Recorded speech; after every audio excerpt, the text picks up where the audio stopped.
অপু বিশ্বাস যেহেতু আমার আমার ছেলের মা, অফকোর্স সে আমার স্ত্রীও, এবং আমার সন্তানের মা হিসেবে তো তার অবস্থানটা অনেক উপরে। ও মাই গড! শেষ পর্যন্ত শাকিব খান তাহলে ঘোষণাটা দিয়েই দিলেন। শাকিব খান অপু বিশ্বাসের কাছে ফিরে এসেছেন। শেষ পর্যন্ত গুঞ্জন সত্যি হচ্ছে। আবারও এক হলেন শাকিব খান এবং অপু বিশ্বাস। প্রচলিত একটা কথা আছে, প্রথম প্রেম স্মৃতি থেকে মোছা যায় না। শাকিব খান এবং অপু বিশ্বাস আবারও যেন এ কথাটা প্রমাণ করে দিলেন। শাকিব অপুর বেলায় যেন তাই হলো। ব্যক্তিজীবনে পর্দার চেয়ে বেশি আলোচিত ঢাকাই সিনেমার সুপারস্টার শাকিব খান। তাকে নিয়ে তার দুই বউয়ের কাড়াকাড়ি যেন দিন দিন বেড়েই চলেছে। কিন্তু শাকিব খান আসলে কাকে বেশি প্রাধান্য দিয়ে থাকেন?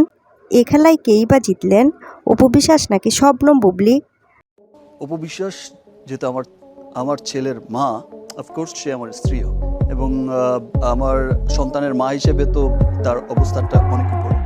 শেষ পর্যন্ত জয় হলো অপু বিশ্বাসের। আমরা দেখতে পেয়েছি যুক্তরাষ্ট্রে শাকিব খান দীর্ঘ ৯ মাস কাটিয়ে দেশে ফিরে অপুর সঙ্গে দিন দিন ঘনিষ্ঠতা বেড়েই চলেছে শাকিবের। সেই সময় থেকে একটা গুঞ্জন উঠে আসে যে অপুর সঙ্গে আবারও সম্পর্কে জোড়া লাগিয়েছেন শাকিব খান, আর সেই গুঞ্জন দিনে দিনে যেন বাস্তবতার পথে রূপ নিয়েছে। তো ভিউয়ার্স, শাকিব খান এবং অপু বিশ্বাসের এভাবে মিল হওয়া নিয়ে আপনাদের মন্তব্য কি তা কমেন্টে জানাবেন অবশ্যই।